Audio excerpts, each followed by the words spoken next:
Hello and welcome to another episode of Beyond the Grid, a show where we dive deep into the forces reshaping our energy future. And today is special. We're focusing a little bit on something right here at home, Alberta's Restructured Energy Market design. As many of you know, the ASO recently put out the proposed redesign of the province's electricity market. In its simplest terms, is really an attempt to modernize how electricity is bought, sold, and dispatched. So the grid can handle everything from renewables to firm capacity to storage to new technologies. And today, just to unpack everything, we have two special guests.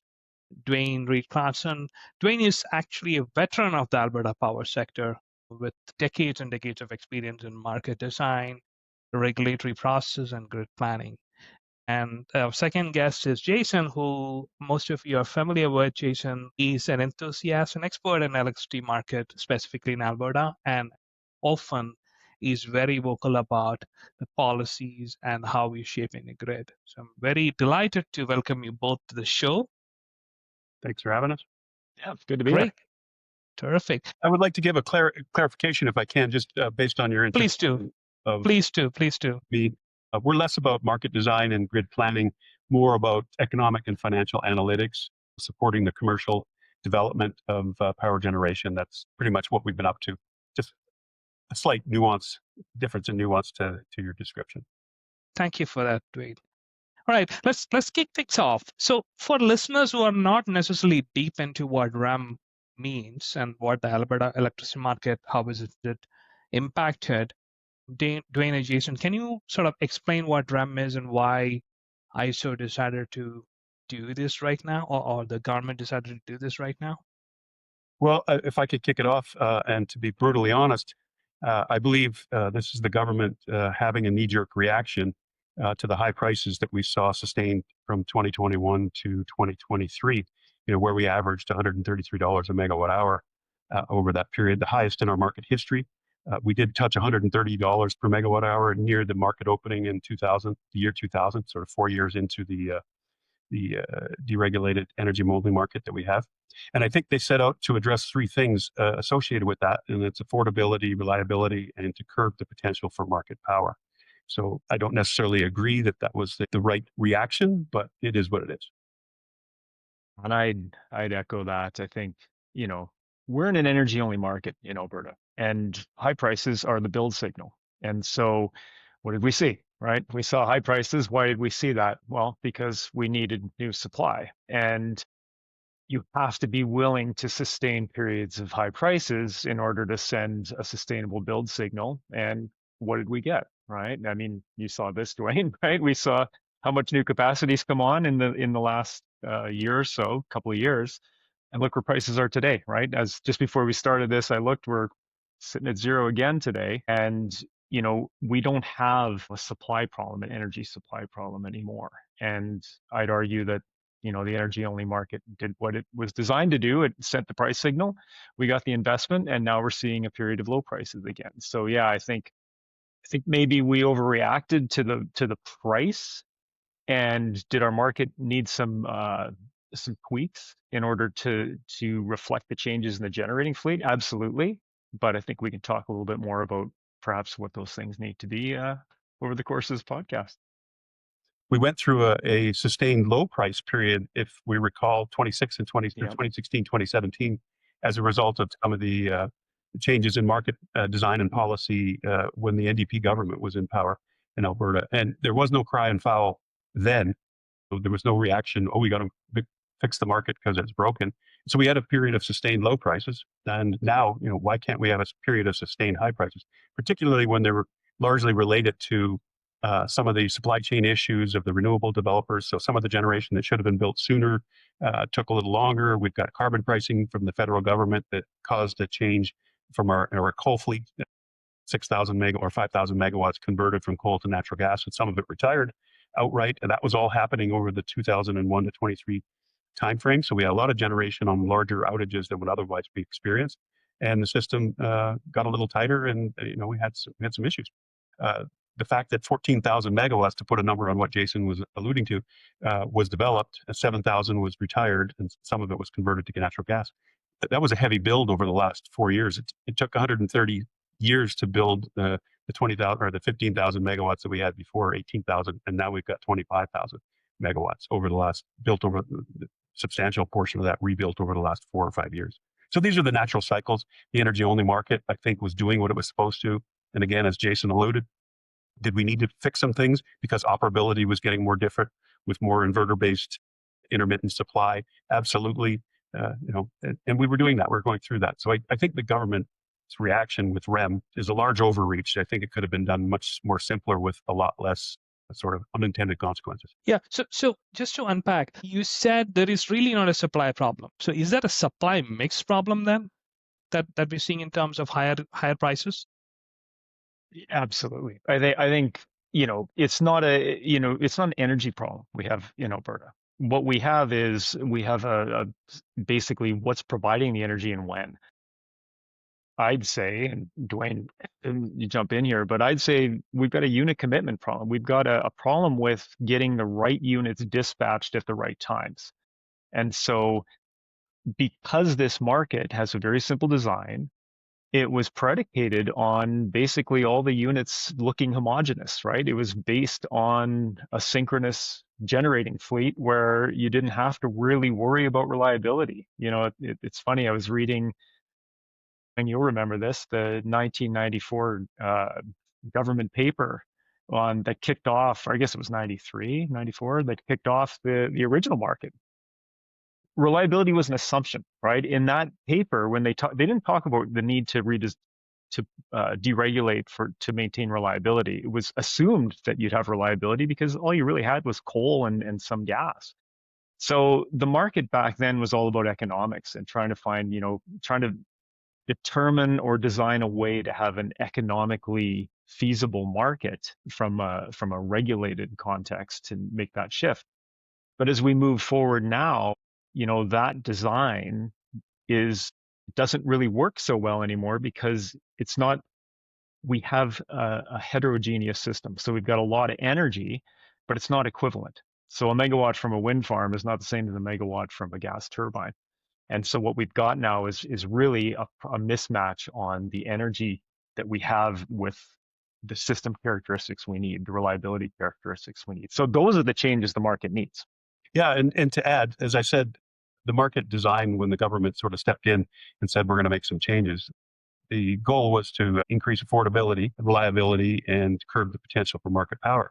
Well, I don't think there was market power issues necessarily, or at least the MSA didn't point to any. And if that was an issue that the government felt needed to be addressed, they should have addressed it to the MSA to look into it and take care of it.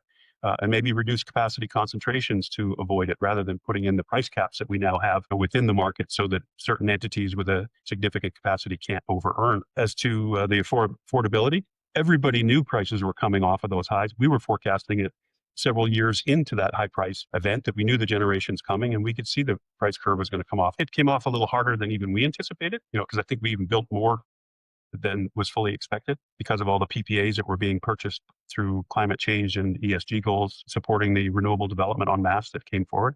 But the reliability issues, and again, Jason's probably got more insight to the technical details of this, but again, the ISO and market participants should have been tasked to come forward with a set of solutions, new rules and tools to help fix the problem that Jason's referring to, the mismatch between ramp rates of renewables and the thermal generation. Which is really what's driving the price volatility now. We've got lower prices, but we've got a widespread in terms of zeros for 10% of the hours year to date, almost 7 to 10%, and only 1%, at the $900 level. So we've got extreme volatility within the pricing, not an average price problem necessarily. So anyway, I think that's what should have been done as opposed to, kicking off a redesign of the market that's going to take 5 to 8 years in terms of working through the actual details, which we've got 2 years in. We've got another 2 to 3 years of implementation, and then a year or two of market sort of sitting back and watching how's it all going to play out and is it going to work properly? And, what's the price formation and revenue generation that IPPs and incumbents are going to see and their financiers are going to be willing to bank to finance future development projects. So we've got a long road to hoe, and I'm fearful that we run into more trouble before we get to the end of this. So, actually the process ends up causing the very things that it says it's trying to fix, and that's reliability and affordability. If data centers came forward in any large way and they can be built much quicker than generation, or if we lose one of our large coal to gas generators, that the age of these facilities, is getting up there. So there could be mechanical issues. If Murphy's Law is that those things will happen and it'll conspire to drive prices up and we'll have emergency alerts at some point. That's my fear. So, rolling this out as expeditiously as possible and keeping it as small in scope would have been my best guess or desire for the market changes that we needed to make. And even the 8 years is wishful thinking, right? We know it takes usually longer than 8 years. That's the closest you can get to. Just tying it back to, you talked about the growth of data centers. That could be a potential lever that might come in and impact all of this.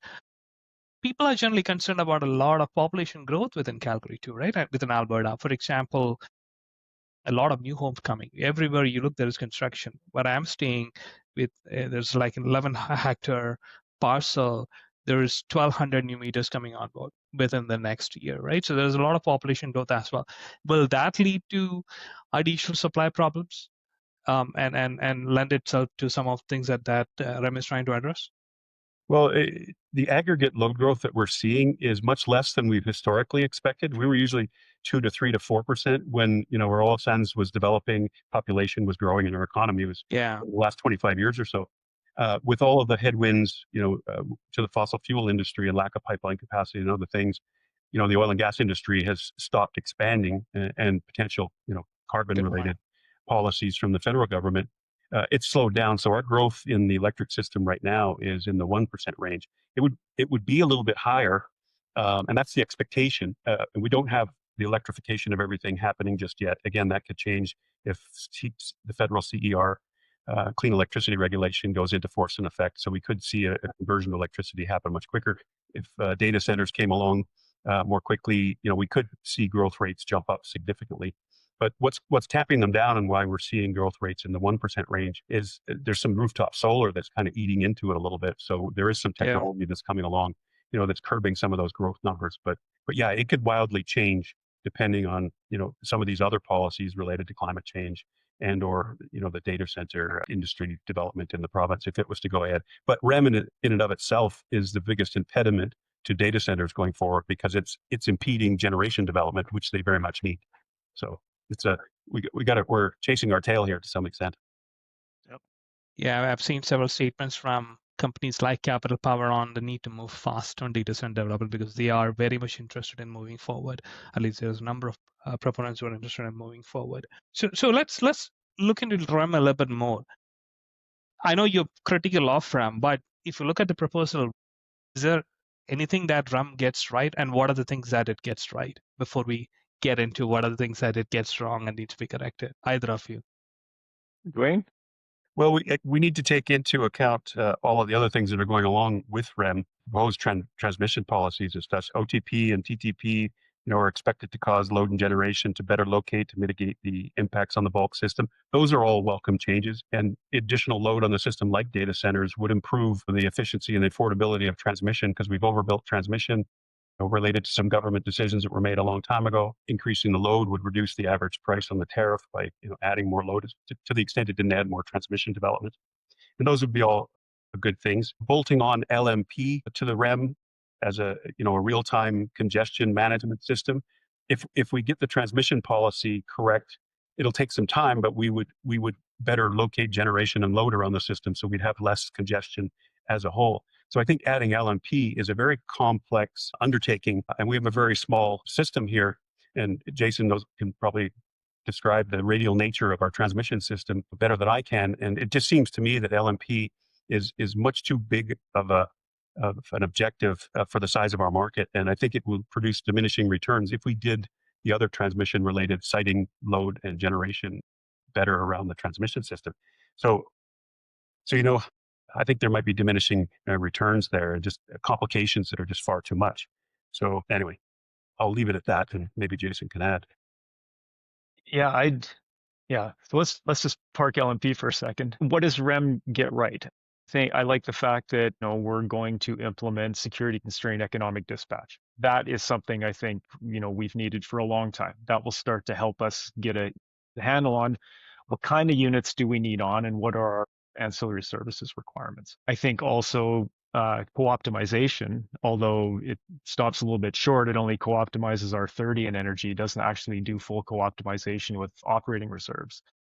But I like the fact that we're co-optimizing at least and that we're going down that path. So those are really good things. Those are things I think we probably should have been looking at a long time ago. So those are good things. Unit commitment, right? Unit commitment is a part of REM. It's one of the factors that are going to be implemented. Although it's really more of an out-of-market approach, but at least it's starting to attack the problem. So those are I think some good things. But LMP, yeah, I agree with Duane. I've been kind of a vocal opponent of LMP because I don't think it's going to send an effective price signal, especially in our market. I think we're too small. I think we don't have, like, you look at our load factor in Alberta, it's 85%, right? What sets the peak? Maybe 12 to 1200, like at this time of year, to maybe 2000 megawatts of demand actually sets the peak. So you're not going to see a big differentiation in pricing. And I just don't think, for the complexity that it adds, that anybody's going to be making investment decisions based on the LMP price. What they're going to make investment decisions based on is the transmission policy. And I really believe that we've kind of done this in reverse order here in Alberta. Transmission policy should have led. We should have understood how we're going to plan the system and how we're going to try and incent siting of generation and who's going to pay for wires. Nail that all down before starting down a market redesign. I think using the transmission policy as the basis, the foundation, then I think helps everybody understand playing field. And then you can make changes to the market design after you've nailed that down. So I'm eagerly awaiting seeing the transmission policy, because I think the transmission reinforcement payment, I think that's what it's called, TRP, that to me, I think is really the build signal. That's going to be the siting signal, let's say. That's the locational signal we're missing in Alberta, because right now we don't have an effective locational signal.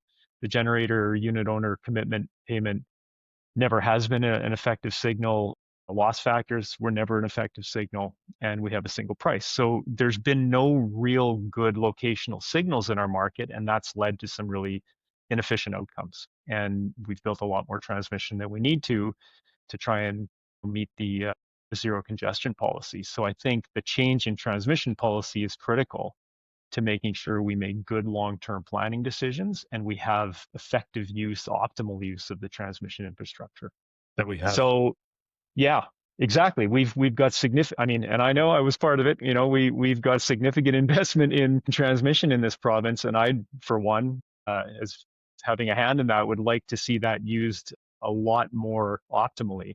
So I think if we get that piece right, it actually takes a lot of pressure off the market to deliver some of those outcomes. I think those are really more policy driven, like the siting and configuration and optimization of the system. Those are more policy driven. And the market's not going to deliver that. And I think my fear with LMP is we're going to get muddled down in the implementation, and we're going to take our eye off the ball on the other things, the operability and reliability aspects of this market that we should be focusing on. I can confirm, and I was talking to Swaroop about this earlier before we logged on the call. We've just completed our first round of modeling and developing our software around LMP. And I'm here to tell you that it's some pretty complex, deep math. And so, yeah, I'm with you, Jason, that implementing it's going to be difficult. Understanding it is even more difficult. And like I said, it might be just producing diminishing returns relative to the transmission policy. And we know transmission policy has been wrong or needed to be fixed for a very long time, because it's been the driver of the affordability issue for some time. So fixing that, I agree with you. Fixing that first might have been a better order. Is that what ISO has indicated, though, that whether they're coming out with the transmission policy prior to the full REM redesign? Is that what they've indicated? I'm not sure where ISO is on that topic, though. Well, yeah, I'm not sure, Duane, if you know the timing here, but I think policy changes are supposed to be released sometime this year, maybe in the fall. But unfortunately, we've got the kind of final REM. So you've locked down the market design, and we haven't really locked down transmission policy. So, I would have hoped when this all started, I had hoped that we would see the transmission policy, the transmission regulation changes first, and then see how you layer on top of that incremental changes to the market design. Because that's really what I think we need. I think we need an incremental approach to market design change, not a wholesale change here. I think it's a matter of how do you evolve this. Yeah, it should be evolutionary, not revolutionary, given the fact that, as Duane's pointed out, the high prices were going to take care of themselves because we were seeing the build coming and we were seeing pressure coming off price. Market power, is it always a risk in a small market like Alberta? Absolutely. But we've got an MSA, we've got a good MSA. They keep track of this stuff. And if we want to, mitigate it even further, we have that avenue through legislation, right? We could change the legislation. So I think that leaves you with really the operability and reliability parts of this market that I think we need to address. And that has to be done in combination with policy change. Yeah, and to confirm, the transmission stuff is being done in parallel with the market design. But that just adds another ball in the air and adds to the uncertainty and the length of time it might take to implement all that stuff and getting all the round pegs fitting in the right square holes. And again, it just, with more balls in the air, it just adds to the lack of investor confidence that we're currently seeing. That's real. We've seen pens drop and put down by all investment committees and generation developers and lenders. Until the light at the end of the tunnel is seen, and then some time is experienced, like I said earlier, to see how it's all going to play out, and is there a price signal that is investable in? Yeah, that's the thing. Investors hate uncertainty, right? And we've got uncertainty on all aspects of our power system right now. And so the sooner we can get to some place of certainty, the better it's going to be for everyone involved. Jason, just to double click on SCED a little bit, for people who are not familiar with it, some of these terms are new, technical. I know SCED has been attempted in other markets. I've at least seen one position paper from PJM, I believe, that talking about SCED. Do you want to just explain a little bit in layman terms so people understand SCED a little bit more better? Yeah, so security constrained economic dispatch, really let's try to keep it really simple. Right now, we've got an energy only market, right? So how you dispatch units or how the ISO dispatches units is, they look at how much energy we need, and then they just look at, all the units that provide energy. And once those match, that's your dispatch point, right? That's who gets dispatched as you meet the energy. So it's very simple. You're only worried about energy. It's very simple economic dispatch, right? Security constrained economic dispatch looks at the characteristics of the units. So what kind of ramp rates do you need? It looks at, of course, your energy requirement. It also looks at your constraints. So do you have constraints, transmission constraints on the system? Do you have constraints on your units, right? Units have certain constraints on minimum stable generation and sometimes they have a maximum constraint. Sometimes a maintenance issue. It takes all these constraints together and it says, okay, based on all these other factors, not just the amount of energy you need, but based on the ramp rate you need, based on the constraints you have on your systems and on your transmission and your units, what are the right number of units at the right times to put on the system at the right dispatch levels? So it's more complicated, but what it does is it's multi-factor. So it looks at all these other attributes and gives you a much more robust dispatch. That is what you see in other markets across the US, other ISO RTO markets. And what it does is it gives you, I'd say, a more it's a little bit more true to physics than just a simple dispatch of, matching energy to the output of generators. And as I say, today's a good example where, we're probably at $0 right now.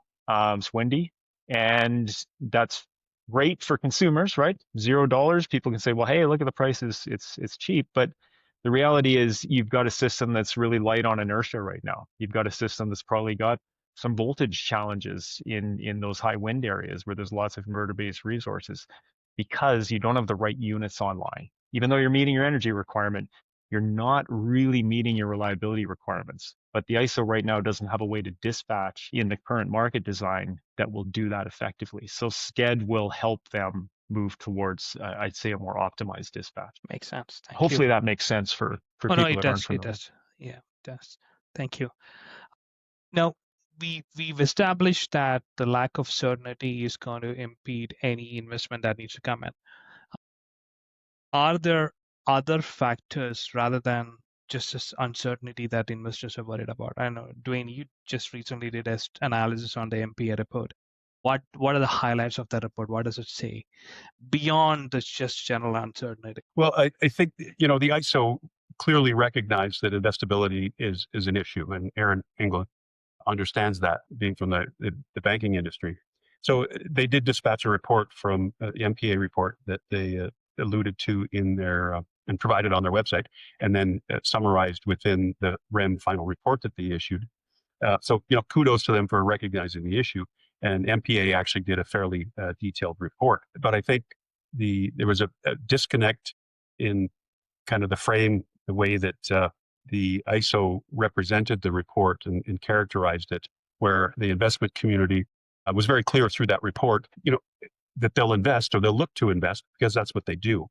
But they highlighted all the issues that we've been talking about here as substantial and needing to be taken care of or moved through quickly or what have you, or some guardrails put in place to keep things from falling apart. So then they surveyed the banking community and rightly got all these concerns and issues on the table. But the ISO didn't reflect them, I think, in the fairness of the way that they were portrayed in the report. If you read the two reports, you get substantially different sort of indication. The ISO report was suggested that there's no investability problem because bankers are here and well and looking to invest.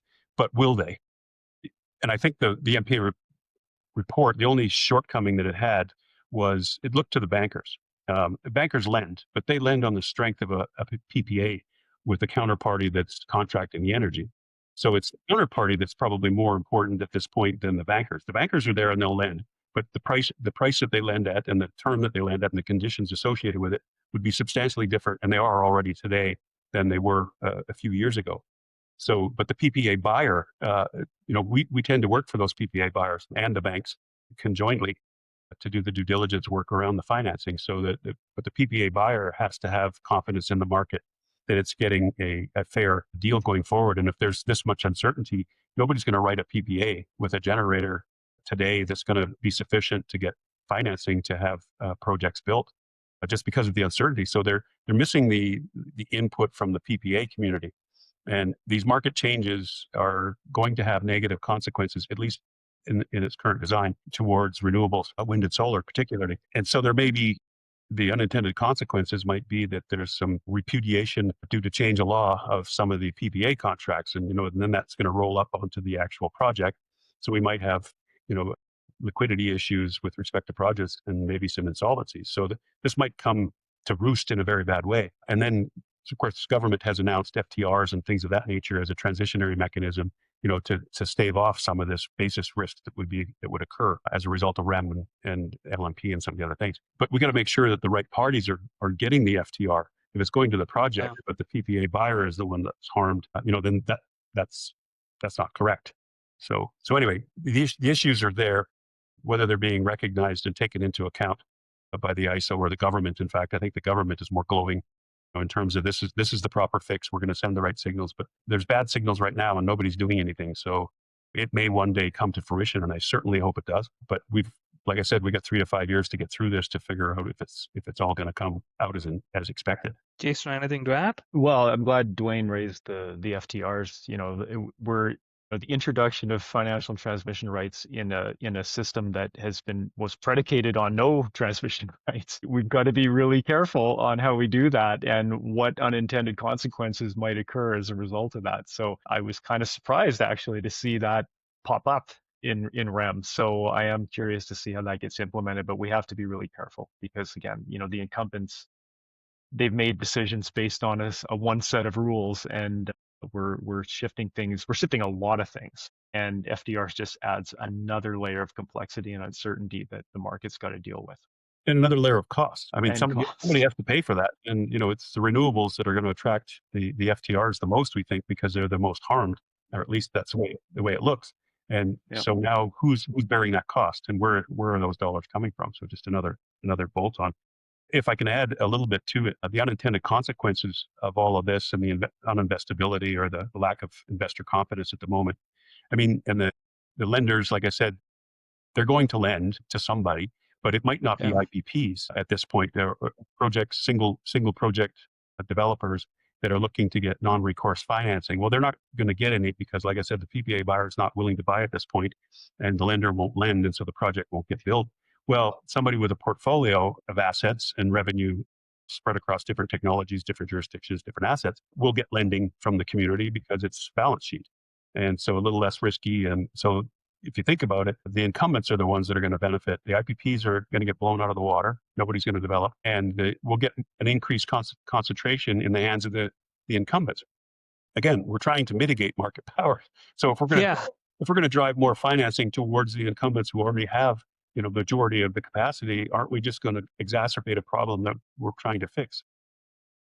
I don't know the answer. I'm just pointing out, some of the illogical nature of what might happen. So, so then one might wonder what is driving this, right? If it's not optimal, the design is not optimal. It's got more negative signals coming down than positive signals, impede investments, and not solve some of the underlying problems. What is driving this direction? I know it's a very hypothetical question, speculative question, but I'm just wondering, scratching my head. I'm going to give you a speculative answer, and that I'm worried that it's being implemented as a means to manage price in the marketplace going forward through this menagerie of levers and wheels, inside the REM box that, the ISO will have a toolkit, whether it's intended or unintended, to manage price through emergency alerts and reliability issues. It's far too complicated for anybody to trace through, and connect the dots to whether or not price was being managed inadvertently or intended. And I'd like to think that it's not an intention, but I think that could be sort of what's behind it. Affordability was the leading issue that the government wanted to fix, in addition to reliability issues. But we knew affordability was taking care of itself. So that's what makes me wonder, well, is there some other underlying reason to undertake this substantial reworking of our market? Yeah, I mean, go ahead, Jason. Well, I was just going to add, I think, again, what problem are we trying to solve? I think there's, politically, high prices are not good, right? Voters don't like paying a lot for electricity.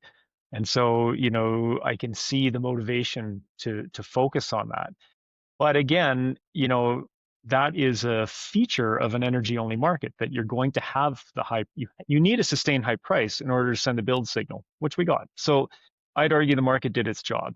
But the problem I think we need to solve, and I'm biased because I'm a transmission guy, I'm an engineer, but the problem that has been coming at us for a long time is the shift in generating fleet. And the fact that we've lost a lot of synchronous resources, and what's been built predominantly over the last 10 years has been wind and solar. And it's happened pretty quick, right? When I left the ISO in 2017, we had no solar in the forecast, zero. And now look at how much solar we have and how much of a contribution it makes, right now on sunny days. So the problem that I think we need to solve is the operability and reliability of the system that is hard now to maintain using the market design we've got, because it was designed for a synchronous grid where we didn't have to worry about, all these different attributes of generators. So I think, I don't think it was intentional, but I think everybody's kind of got a little bit lost in the fun of a new market. And I think it's, economists gone wild here in some ways, because we're so focused on the price and so focused on refining all these market parameters, where I think we don't need that. I think what we need to be focused on is, do we have the right unit commitment methodology? Do we have the right way to dispatch units? Do we have the right ancillary services? Take FFR, fast frequency response, right? The ISO's got an FFR plus product now that they're trying to implement, but it's a 20-year contract. I just said, we had no solar in the system, 8 years ago. How much is going to change in 20 years? Why would we contract for a service that arguably we need? We do need FFR. We need, better tools to manage frequency, a different suite of ancillaries. But, do that through a market. add that to the operating reserves, or find a way to do that through a market-based approach that can evolve over time as the system evolves and as the generating fleet evolves. A 20-year contract on FFR plus, it doesn't make sense to me. So it feels like I was saying, it's like economists gone wild sometimes. And what I see is, I think the ISO is doing a lot of good work, and I think they're working really hard, but it feels like the market side of the ISO and the operations/engineering side of the ISO are working in parallel. It's kind of like, Duane, you said with the transmission policy and the market design, they're going in parallel, not necessarily opposed, but not converging and not integrated. And so I think what we really need is to step back and say, really focus on what problems do we need to solve here, and how do we integrate operability and reliability with the market so that the market not only is there to deliver, the right price, but it's got to deliver that reliably, or all the rest of this doesn't matter. Yeah. And reliability is our biggest problem right now. I hear you. And again, affordability is only one leg of the equation, right? Because what is affordability if you don't have invested confidence in starting new projects? That less shovels on the ground, less paychecks being issued, all of that, right? It's a fine balance across all of that. Just capital being trapped somewhere with nowhere to go. What's the use of that? Right. And affordability, again, let's go back to policy. Transmission policy is what's going to have a huge impact on those costs that ultimately consumers, you and I, are paying, right? Yeah. Transmission, the current zero congestion policy never anticipated this massive build out of renewables. Well, when that happened, we couldn't keep up, and we're building wire like crazy for things that are using it, maybe 40% of the time at best. Now, that's not an efficient use of ratepayer dollars. So, let's get this transmission policy fixed. Let's have a transmission policy that allows the ISO to do, I'm going to say this out loud, integrated planning. Let's actually start planning the grid properly, sending the right signals to investors as to where and when and what type of generation we need on the system, and then using the transmission we've already invested in a more optimal way before we start building more transmission for more generation in places we don't need. So, if we're really worried about affordability, let's put our effort into a good transmission policy that gives the system operator and the system planner the ability to dictate where we need generation in the province in order to grow this system over time in a more optimal and cost-effective way. That's how we're going to get to affordability. I've said many times in the past with respect to affordability, we have affordability issues in all commodities in this province, and we have many times in the past. Oil prices can become unsustainably high, and natural gas prices, we've gone through cycles there. It's currently low. Yeah. It's been high. Electricity prices, same thing. We go through cycles. But when oil and gas prices spike and do things that they know the market's going to work itself out, the government's put rebates in place to sort of mitigate the affordability issues that are related to these excursions in price. And they don't try and redesign the oil and gas markets. Of course, they're much larger than, they're global and sort of continental in nature, respectively. And electricity is a little more homegrown. And so you can wrap your arms around it. And maybe there's, our politicians are thin-skinned when it comes to electricity prices. They don't think they have much latitude. But, a market redesign because of high prices that were coming off anyway, that could have been managed through a rebate program. And we've had rebates in electricity in the past as well. And they can be short-term in nature. They can have a price threshold where they kick in. So the cost of the program could be formidable, but would be short-lived. And in this particular case, even if a price sort of cap was put in place or a rebate program for consumers, it wouldn't have kicked in because prices have come off so hard and so quickly that it wouldn't have cost a dime, I don't think.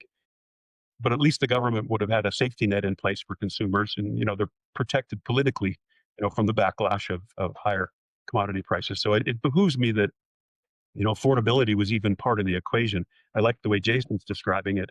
It's reliability and operability, and we all recognize that. Nobody has contested that at all. There's ways and means to fix that. That again, an overhaul of everything that we're doing, it just seems to be so an overreach of what was necessary. Jason, you recently put out an analysis on the reliability requirements roadmap, and you were critical about it, right? You basically said that it only addresses two of the challenges, but while it leaves the other one untouched. care to shed some light on that?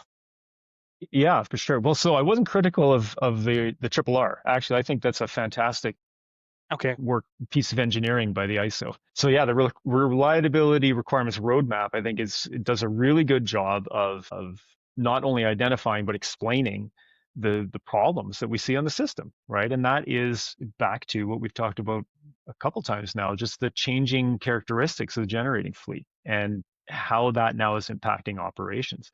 So the report did a great job of saying, look, we've got basically system strength and voltage issues. We've got frequency issues, and forgetting the third one. But what I looked at was, okay, so this is back to my comment. What I thought was flexibility and balancing. Yeah, flexibility and balancing. And what I did was I said, well, okay, so you've got this great piece of engineering work done by the operations and the engineering side of the ISO. Let's compare that to the REM design. And, if you compare that, what you see is a couple of those aspects, the balancing and the frequency side were, have been addressed to an extent in REM, but system strength and voltage stability, there's nothing, right? REM doesn't even mention it, doesn't even attack it. I think the problem markets have always had with voltage is that, it's more localized. And so it's kind of seen as something that, well, you just leave that to the system operator. But the reality is you're going to get that support from your resources in the market. So, I think we need to look in Alberta. Duane, you've been probably in these discussions for years. We don't compensate generators for voltage support for VARs. And, arguably maybe years back before we had all this inverter-based stuff, it wasn't that much of an issue, in the local pockets here, and you had to make adjustments once in a while. But I'll tell you, in my last job working, for a generator, the amount of voltage adjustments you do now are it's crazy, right? And that's wear and tear on your units. And so we have to start really thinking about that's a critical reliability service. The ISO's flagged it as one of the key problems, and it is a key problem on our system now, is voltage support. We've got to find a way to compensate that. So, instead of just kind of passing it off and saying, well, that's for the transmission guys to figure out, hey, if you're looking at how do we create opportunity, how do we create the right incentives, economic incentives in our market, you got to include voltage support and system strength, because that's one of the key problems we've got. Look at Australia. Australia actually compensates for system strength services. So, I think it can be done. I just think this is I think this just shows you kind of that disconnect, or just the fact that you've got the markets and operations engineering moving kind of in parallel and really not integrated. I think if you have a much more integrated approach, it'll also help you figure out what problem do we need to solve and in what priority order. And so I think that's a key part of this equation here that we have an opportunity to figure out, is how do we make sure we get the right voltage support in our system as it continues to expand? Because we're going to see more inverter-based stuff. So let's make sure we're creating the right economic signals to get the right resources on the system. How does REM in general, I mean, this might be a stupid question, but how does REM in general impact some of the cogen facilities, or does it impact at all? Duane, what are your thoughts on that? Nothing comes off the top of my head. I mean, I'm more concerned about the CER and the federal climate change stuff and the impact that might have. Yeah. Than where REM comes to bear. Yeah, for base load, essentially cogen's going to do what cogen does, right? I mean, and I think, again, I don't think some of these things like LMP really make much of a difference. Makes sense of no. No, I mean, so again, I think we're kind of polishing some things we don't need to polish here, and as I say, I don't want it to come off as us being overly critical of the ISO. I know a lot of people have put a lot of effort and a lot of work into this. I just think let's make sure before we get into implementation, because that's where the rubber is going to hit the road, let's make sure we're crystal clear on the priority order of the problems we need to solve, because we could get pretty bogged down pretty quick. Because this IT implementation is going to be a monster. And I'm concerned that I don't think the ISO system controllers have the right tools today. So if we burn all of our capital and our effort at the ISO on the market tools and we forget about the system operator tools, I think that's a recipe for trouble in the future. So let's make sure when those IT dollars get spent that we've put them in the right places and we've put the right priority on the right systems. Just to go back to your question, the early analysis that's been done by other consultants that the ISO hosted at one of their more recent technical sessions, I think in August, the early indications are that, and the modeling even that we've done, prices are going to be generally higher with the implementation of REM, particularly, and revenues received by thermal generation. So not cogen specifically, but any dispatchable generation would tend to benefit through higher price caps and through emergency alert situations or tighter supply situations. So we're going to get generally higher prices going forward, mitigated through the mechanism so that market concentration and market power abuse is not prevalent. And then the renewables arguably are going to be hit more negatively. So we're going to have more impact to the renewables on a negative basis going forward. And we've already seen early analytics and 11,000 megawatts that's left the queue essentially. And maybe these projects would have gone anyway. Some of it remains to be seen. And there's still 30,000 megawatts in our queue. So Alberta's blessed. But yeah, early indications are that the higher prices for thermal and less for renewables, particularly under LNP. Gotcha. And why is that? Because of where the renewable facilities are located? Yes, and the fact of the concentration of, when they're all on, we're hitting zero more often. They're being curtailed because there's not transmission capacity. So, LNP will be intended to sort of fix some of that, but there'll be lower prices in the congested regions as a result of it. We're already seeing that in our modeling. Correct me if I'm wrong. I thought they now are going to allow wind and solar to come in at negative pricing too, not just zero. That's intended. I think that's been held out of the current design and intended to be implemented later. I can't remember what the year was. It was in the 2030, 35 or something like that, where potentially bring in negative pricing in addition. Yeah, I know. Yeah, I know California operates that way, right? California has negative pricing in place now. Great. Now, if I were an independent power producer, an IPP, and looking at all of this, what would your recommendation be? What would your advice be? Well, maybe not what my recommendation is, but what they're already doing. They're packing up their capital dollars and going to look at other jurisdictions in the meantime. That is very unfortunate, though. Yeah, we're already seeing it. Like I said, pens are down. Development in Alberta has come to a halt virtually. There'll be some projects that come forward, but like I said, it'll be balance sheet financed or other things, or they were already committed to go. Everything's in place. But yeah, dollars have left the province already. And are you seeing that impact to data center projects as well? Well, that remains to be seen. I mean, the ISO said we've got 20,000 megawatts of data center load looking to connect to the grid. But like I said, REM's in the way of generation development. So that's going to hold up data center development because they need massive amounts of electricity. And the ISO has come out more recently this summer. There's only 1,200 megawatts of available capacity between now and 2028 or 2029. That's nothing. That's nothing for data centers. Yeah. So I don't know if that creates a mismatch between the scalability that these hyperscalers are looking for. They want these data centers, in the 1,000 megawatt range. So 1,200 megawatts is a drop in the bucket compared to what's being speculated for development. But the other problem that I see with the data center development, it seems to be more of a pull than a push approach. The land developers and data center builders and generation developers are kind of getting together and building a site that would host an AI firm. So they've got to attract a tenant to their building rather than the AI firms coming to Alberta and saying, yes, we're going to build here. And then I think there's a higher probability of data center development if there was a push from the Amazons and Microsofts of the world, whereas they're trying to be pulled by the government, implementing its policy to bring them here. But it's being pulled again, like I said, by the land developers and E3s, or E-structures, and the beacons of the world that build these things, and they're trying to speculate, build spec homes essentially for tenants in the AI world. So I'm not sure how commercially if that hangs together very well. Yeah. Versus, like I said, a push from the AI companies themselves.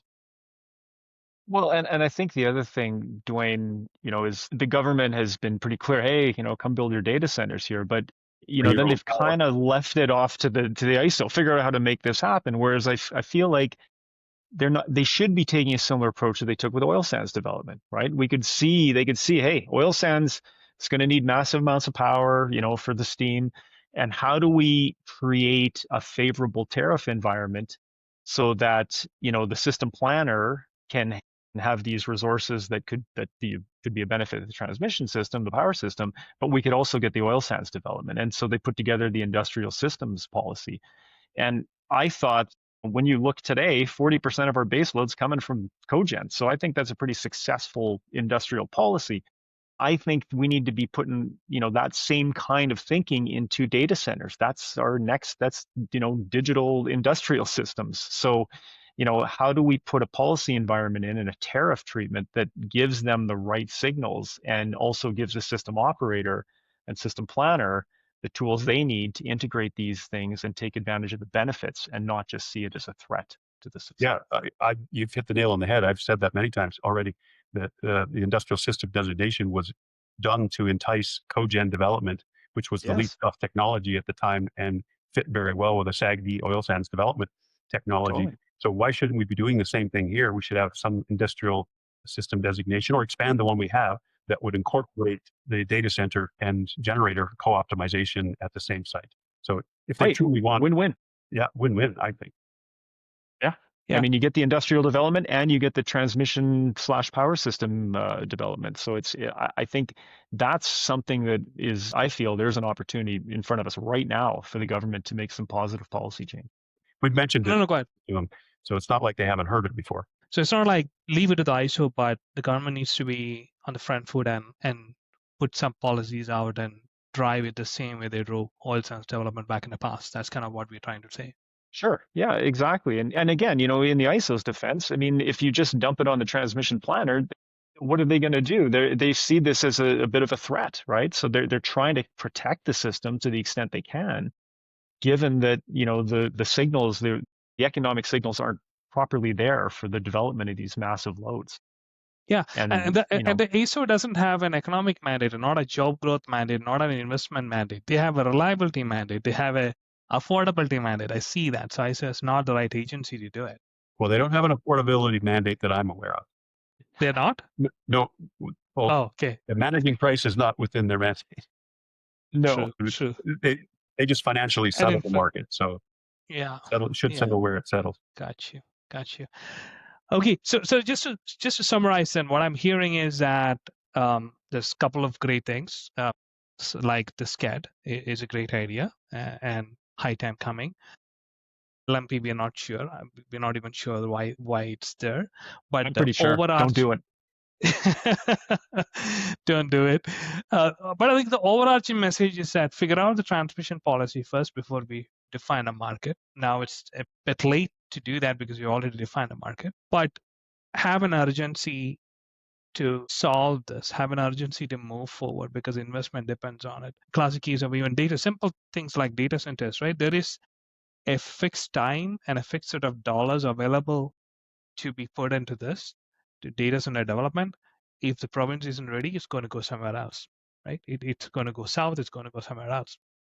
So there is an urgency needed, and that urgency is not necessarily reflected right now in the plans that's been put out. So Duane, going back to what you were saying is pick the high yield, smallest investment thing to do, make it fast and do it incrementally, right? Do one thing, reap the benefits, then think about what to do next. Is that what we're summarizing it to be? I wish we were working that way. Like I said, I think we've just bitten off far more than we can chew, and it was not necessary. But the genie's out of the bottle. So I'm not sure what we can do. The government's not going to change course now. They're too far down. The ISO has put a lot of work into this, and good work, good effort, but they're doing what they've been instructed to do. So yeah, I don't know that we can change course now. It's going to unfold the way it's going to unfold, and it's either going to have positive outcomes at the end, or it's going to have unintended consequences along the way. And God forbid, Murphy's Law kicks in and we have all the other things go sideways at the same time, and the system blows up or nearly blows up, or prices are high and reliability is low, and we go back to the things we're trying to fix. I'm more worried about that, but trains probably left the station. The genie's out of the bottle, whatever analogy you want to use. Yeah. So unintended consequences, we are already seeing that. Sorry, Jason, why don't you finish, Evan? Well, yeah, I was just going to jump in on that. I mean, but you know what? I'd say it's never too late to just do a final sanity check before we get into implementation, because we haven't started the implementation yet, or I don't think in earnest we've started yet. And let's just be sure and let's not, fall prey to the sunk cost fallacy. I know we've done a lot of work. I know we've made commitments, but the reality is you could create a lot more problems for a longer time by proceeding with some things than just putting them on the shelf and maybe reprioritizing or checking your priorities and making sure we're addressing the right things first and giving the market a chance to adjust and adapt to these things. Because that's the other thing, right? Participants, like think about what you're loading onto market participants. They have to figure out how to transact in this new world, how to invest in this new world. And if you're throwing all these elements at them at once, it's pretty tough to figure out, your next move. So how do we make it easy for them, but how do we also make sure that we're making it easy for the people who have to operate this system?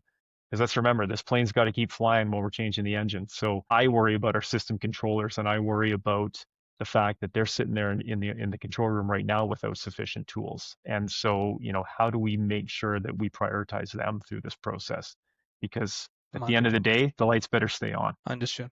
Yeah. And Duane, when we were talking about unintended consequences, some of them we are already seeing, like the investment dollars leaving the province, right? Any of the positive outcomes, are we going to see anything real near soon, or is it still that 8 to 10 years away, if there is positive outcomes coming out of it?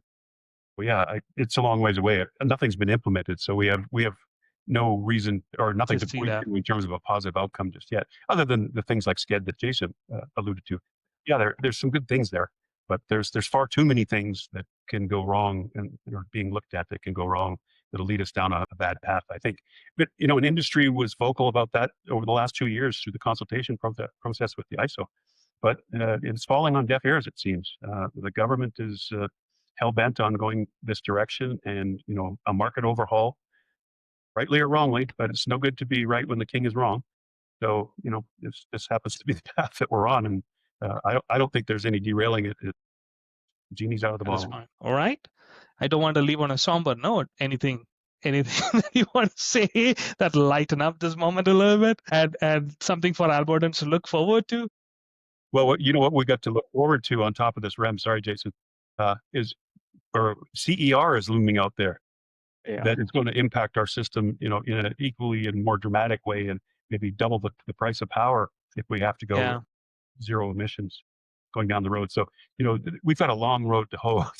Even beyond implementing this REM, there's other policies that are looming there that could be more destructive to our province and our electric system than just this. Sorry, that's not a positive way. That's more somber notes. Yeah. The CER. I'm hoping that with our new federal government, perhaps logic and physics might have a chance here this time around. Because if it doesn't, and we continue down this path, it's going to have worse consequences than REM. So yeah, let's park that one. That's maybe another podcast we can do. But but as far as good things, what I do think we've had some synchronous generation come on, right? Like we've had some, in increases to capacity in the province. I think we're in a little bit better position going into this winter than last winter. So that's a positive thing. I think we're going to have some bad days, but, overall, I think the ISO has also been moving forward with things like FFR, and they're looking at FRR now too. So, I do think we're seeing some incremental change that's making some difference here. So let's keep that up, and let's maybe take that approach where we don't have to boil the ocean here. Like let's look for some incremental changes that have big impacts. Let's do those things, and let's not overreach, because I think what are the least amount of moves we can make to get to the place we need to be? Maybe if we look at it that way. I'm hopeful maybe that as we start to look at implementation and the complexity of this, especially from an IT perspective, that maybe there'll be another rethink. So let's see. Yeah, that's well put. That's well put. All right, gentlemen. I don't think I have any more questions, and we have more than an hour now. You've been very gracious with your time. Any final words before we break for the weekend? No, I think I've said enough. Yeah, me too. All right. Thank you very much. This has been truly insightful. I've truly enjoyed the conversation. It's not often that I get to hang out with smart people. As one of the reasons I do this podcast, because I get to talk to a lot of smart people through this. So thanks again for coming on my show, and all the best. Have a nice Thanks for having us. Yep. Thank you.